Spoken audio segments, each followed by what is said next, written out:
किया है और अपने पूर्णिया में साहित्य को संवारने के लिए, सजोने के लिए और भविष्य निर्माण के लिए उस पथ पर अग्रसर करने के लिए किया है, जिसमें हमारे सभी नए उभरते हुए साहित्य प्रेमी, रचनाकार, कवि आपके सामने अपने अपने वक्तव्य रखेंगे और एक एक रचना ही अभी प्रस्तुत करेंगे। इसके बाद दूसरी पानी होगी तो फिर दूसरी रचना होगी।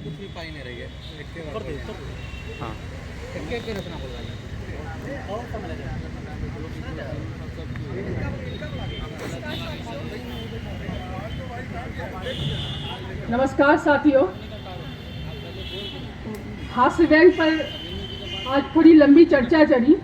वो दर्शक दीर्घा में बैठे बैठे सोच रही थी, फिलहाल तो मैं खुद को जवान मानती हूँ, हट्टी कट्टी मानती हूँ और अपने आप को बच्ची भी समझती हूँ।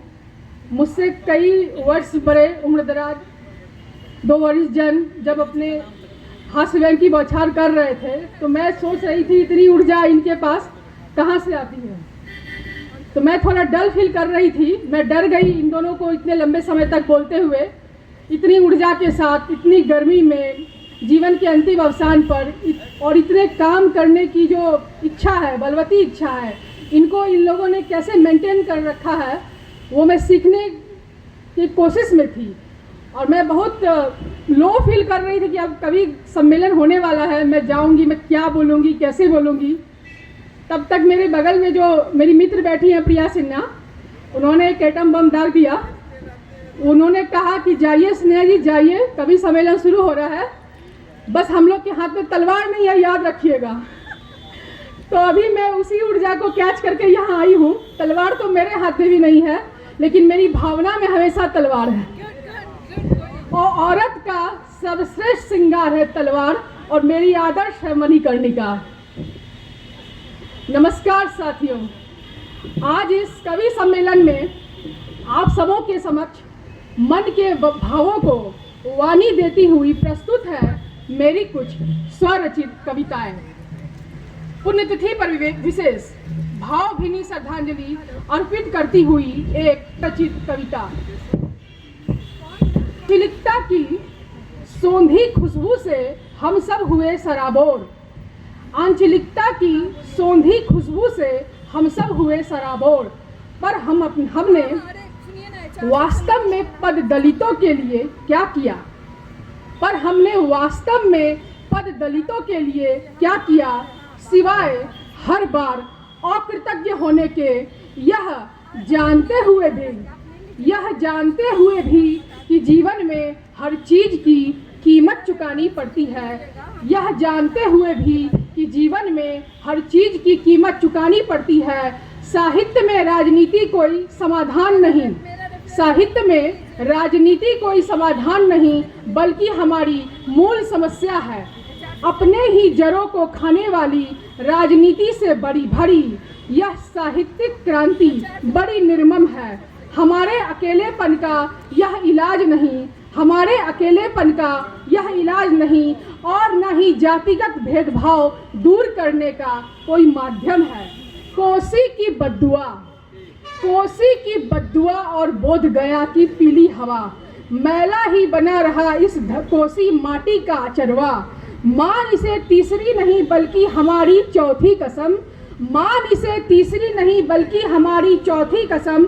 अब नहीं लिखा जा सकेगा दोबारा पड़ती पड़ी खता, और न ही कोई गा सकेगा जुलूस में ठुमरी।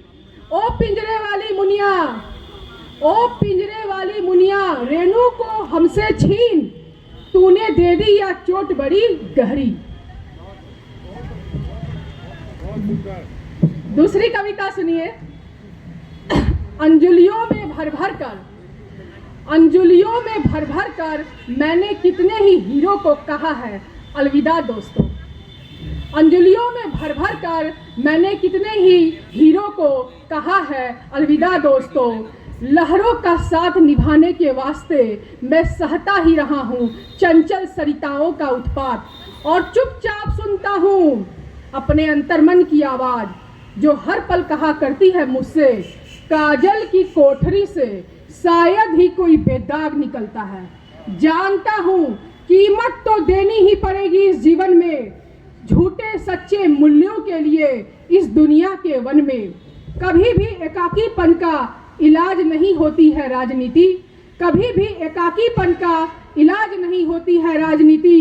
नीति पथ पर चलूं तो भी वह किसी के लिए होगी अनीति। जानता हूं कि खरीदी गई शांति होती है चंद रोजा, पर उसके लिए चुकाई जाने वाली कीमत प्रतिपल प्रतिक्षण दिन ब दिन बढ़ती जाती है। बन गया है नाता फिर भी कुछ इस खरीदी हुई शांति से ऐसा कि दूजा कोई भी सुकून न दे पाता है दिल को वैसा। सब कहते हैं मुझसे कि मैं हमेशा उन्हें दिशाहीन किया करता हूँ। कोई है ऐसा चशमदीद गवाह जो साबित कर दे इन आरोपों को। जानता है यह नीला आसमां कि कभी भी लेना नहीं, इस जग को देना ही जानता हूँ मैं। अपनी योग्यता का परिचय पाकर चाप आंसू बहाता हूँ मैं, क्योंकि सागर हूँ मैं। बहुत अच्छे। अगली कविता सुनिए।